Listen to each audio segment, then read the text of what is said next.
अस्सलाम वालेकुम friends, welcome back to rich aroma menu. कैसे हैं आप सब लोग? जी हाँ, जैसा कि आप देख रहे हैं आज हम आपके लिए लाए हैं बहुत ही अच्छी चाइनीज़ रेसिपी जिसका नाम है मंचूरियन विद वेजिटेबल राइस।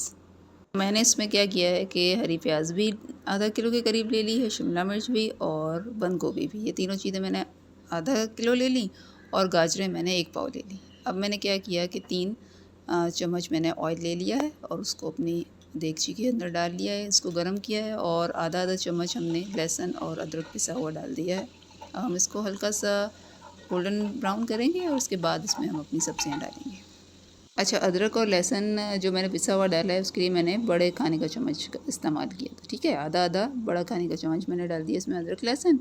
और अब जैसे ये गोल्डन ब्राउन हुआ तो मैंने पहले इसमें गाजर डाल दी, क्योंकि गाजर थोड़ी सी बाकी सब्जियों की निस्बत थोड़ी सी सख्त होती है, तो इसको हम 5 मिनट के लिए पहले थोड़ा सा हम फ्राई कर लेंगे। ठीक है, मैंने यहाँ पर 3 चम्मच के करीब ये है हमारे पास, टेबल स्पून नहीं डालेंगे हम, इसमें डालेंगे टीस्पून। तो 3 टीस्पून मैंने इसमें डाल दिया है नमक का। और यह है कि आप अपने हस्बे ज़ायक़ा भी नमक डाल सकते हैं। अभी हमने यहाँ पर डाला है, हम बाद में लास्ट में इसको दोबारा चेक करेंगे। और फिर अब 5 मिनट गुजर गए तो अब मैंने इसमें शिमला मिर्च डाल दी है। अब हम इसको भी करेंगे। देखिए, सब्जियों को हमें बहुत ज़्यादा फ्राई नहीं करना है, वरना इनका कलर भी ख़राब हो जाता है और ये बिल्कुल क्रंची नहीं रहती हैं। ठीक है, अब मैंने इसके अंदर आधे से पौना चम्मच काली मिर्च का डाल दिया है, छोटा वाला। और हम ये दरमियाने मसालों में खाना बना रहे हैं, ना बहुत ज़्यादा तेज़ होगा ना ही बहुत ज़्यादा हल्का। ठीक है, अगर आपको ज़्यादा तेज़ मसाले पसंद है तो आप इसमें थोड़ी सी काली मिर्च 1 चम्मच भी कर सकते हैं। ठीक है, अब मैंने इसमें वाइट पेपर डाल दी है, ये मैंने चौथाई से आधा चम्मच डाल दी है। अब मैंने 2-3 मिनट के बाद शिमला मिर्च जैसे ही डाली थी, तो अब 2-3 मिनट गुजर गए तो अब मैंने इसमें हरी प्याज भी डाल दी है, क्योंकि हम गोभी जो बंद गोभी है वो सबसे आखिर में डालेंगे, क्योंकि वो क्रंचीनेस उसकी हमें रखनी है, तो उसको हम सबसे कम पकाएंगे। 1 से 2 चम्मच यहाँ पर आप सिरके का डाल दें, और यहाँ पर 3 चम्मच मैंने सोया सॉस का डाला है, इससे बहुत अच्छा फ्लेवर आता है चाइनीज़ में। और साथ साथ मैं इसमें चिली सॉस भी डाल रही हूँ, 1 चम्मच मैंने चिली सॉस का डाल दिया है। और साथ ही मैंने 1 चिकन क्यूब ले लिया है और वो भी डाल दिया, ताकि इसके अंदर अच्छा सा चिकन का फ्लेवर भी आ जाए। अब मैं इसको टोटल 5-6 मिनट फ्राई कर रही हूँ, और इसी दौरान मैंने इसमें बंद गोभी भी डाल दी है। और जैसे ही हमारी सब्ज़ियाँ आपस में सही से मिक्स होंगी और मसालों के साथ अच्छे से, और हमारा इसमें ज़्यादा मसाला जो हमने सॉसेस डाली हैं वो गीली नहीं रहनी चाहिए, इनको थोड़ा सा हम ड्राई करेंगे। थोड़ा सी हमने आँच यहाँ बढ़ा दी है, और 2 से 3 मिनट के बाद हम इसको फ्लेम हमारा ऑफ़ कर देंगे। ठीक है, अब हम अपने चावल बॉईल करते हैं। मैंने यहाँ 2.5 गिलास चावल लिए थे और उनको मैंने आधा घंटा पहले भिगो कर रख दिया था। मैंने पानी को अपने देगची में जैसे ही देखा कि बॉयल आ रहा है, तो मैंने इसमें नमक भी डाल दिया था 1 से 2 चम्मच, और चावलों को उबालने के लिए रख दिया है। साथ साथ मैंने चावलों को बॉईल किया, और मैंने चावलों के अंदर 1 कन्नी रख लेंगे, क्योंकि हमें दम पे रखना है। आधी सब्जियों को मैंने देगची से बाहर निकाल कर प्लेट में डाल लिया था, ताकि हम इसको दम लगाएंगे।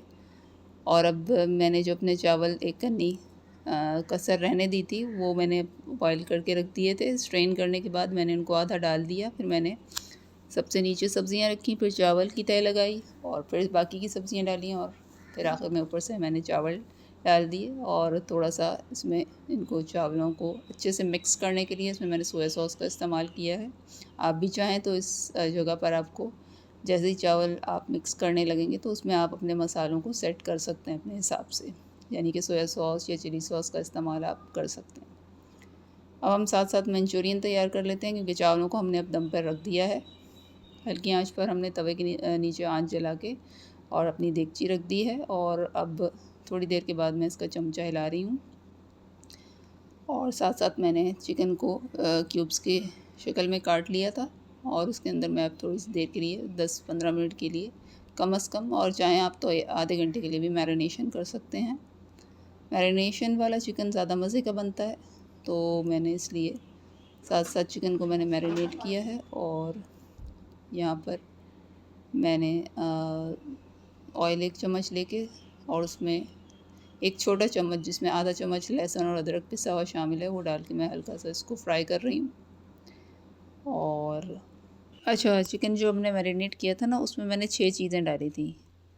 छोटा चम्मच मैंने पौना सा डाला था नमक का, और इसी तरीके से चौथाई चम्मच अजीनोमोटो का, चौथाई चम्मच लाल कश्मीरी मिर्च की, और कुटा हुई लाल मिर्च डाली थी आधा चम्मच, और लहसुन अदरक पिसा हुआ डाल दिया था 1 छोटा चम्मच। ठीक है, इसको हमने मैरिनेट किया 15 से 20 मिनट तक। अब हम जो यहाँ पर मंचूरियन को हम पकाने का हमारा प्रोसेस जारी है। तो हमने जैसे ही गोल्डन ब्राउन हमारा लहसुन अदरक हो गया तो फिर हमने इसके अंदर एक प्यारी टमाटर काट कर बारीक से डाल दिए हैं इसके अंदर। इसको हम थोड़ा सा भूनेंगे और फिर इसको हम इसकी कवर डाल कर रख देंगे ताकि ये अच्छे से गल जाएँ। क्योंकि जब ये गल जाएंगे तो फिर हम इसके अंदर बाकी प्रोसेस स्टार्ट करेंगे। हमें ग्रेवी बनानी है मंचूरियन की, तो इसके लिए हमने टमाटर का भी इस्तेमाल किया है और हम इसमें मज़ीद भी चीज़ें डालेंगे। प्यूरी का भी इस्तेमाल कर सकते हैं आप चाहें तो, और अगर चाहें तो आपके पास टमाटो प्यूरी नहीं है तो आप सिर्फ टमाटर डाल दें, वो आप 2 प्याली डाल दीजिएगा। और अगर आपके पास टमाटर नहीं है तो आप प्यूरी 2 प्याली डाल दें। तो आप ये दोनों काम कर सकते हैं। 10 से 15 मिनट के बाद जब हमारे टमाटर अच्छे से गल चुके थे तो हमने अपना ये मैरिनेटेड चिकन इसके अंदर डाल दिया है। और अब मैं इसके अंदर नमक और कुटी हुई लाल मिर्च चौथाई चम्मच डाल रही हूँ। आप अपने हस्बे ज़ायक़ा भी डाल सकते हैं। अजीनोमोटो का भी मैंने इस्तेमाल किया है, चौथाई चम्मच डाला है। और 1 चमचा भरकर मैंने इसके अंदर केचप का डाला है। केचप इसका लाज़मी इंग्रेडिएंट होता है। अब हम इसको इतना पकाएंगे हल्की आंच पर, थोड़ी देर के बाद भूनते रहेंगे, चमचा चलाते रहेंगे यहाँ तक कि इसका चिकन का कलर वाइट हो जाए। उसके बाद फिर हम इसको मज़ीद गलाने के लिए कवर लगाएंगे इसका। तो इसमें 5-7 मिनट लग गए हैं और अब हमारा चिकन का कलर चेंज हो चुका है। अब हम क्या करेंगे कि हम 1 प्याली टोमेटो प्यूरी डाल देंगे और इसको अच्छे तरीके से हम मिक्स करेंगे, थोड़ा सा भूनेंगे ताकि हमारी अच्छी सी ग्रेवी तैयार हो जाए और मसाले हमारे अच्छे से गल जाएं। अब हमने इस पर लिड लगा दी है और हमने क्या किया है कि हल्की आंच पर इसको पकने रख दिया है। जब तक चिकन गलेगा नहीं तो हमें इसको पकाना है, और हमें इसकी ग्रेवी बनानी है तो हम इसमें पानी का भी इस्तेमाल कर सकते हैं। और 20 से 25 मिनट हमें इसको गलाने में लग जाएंगे, और जैसे हमें नीड होगी हम इसमें थोड़ा थोड़ा पानी शामिल कर देंगे। अब हमने 1 चम्मच कॉर्नफ्लोर का लेके और 2-3 घूंट पानी के लेके उसके अंदर हमने इसको मिक्स कर लिया है। साथ साथ हम चमचा चलाते रहेंगे। हमने 1 चम्मच कॉर्नफ्लोर का इस्तेमाल किया है क्योंकि हमें यहाँ इतनी ही नीड है। आप अपने हिसाब से ग्रेवी को पतला या गाढ़ा रख सकते हैं। और मैंने यहाँ पर इसको बिल्कुल एक दरमियाना सा गाढ़ा रखा है, ना बहुत ज़्यादा एक्स्ट्रा ये गाढ़ी है ना बहुत पतली है। और अब हम इस 5 से 10 मिनट हमने इसको दम पर रखा था और देखिए अब हमारे मंचूरियन और वेजिटेबल राइस बिल्कुल तैयार हैं। डिश आउट कर दिया है मैंने और बहुत अच्छा एरोमा आ रहा था और बहुत मज़े का भी है ये और सिंपल है। जी, तो हमारी बहुत ही सिंपल और easy Manchurian with vegetable rice की रेसिपी तैयार है। आप हमें लाइक और सब्सक्राइब ज़रूर कीजिए। टिल देन अल्लाह हाफ़िज़।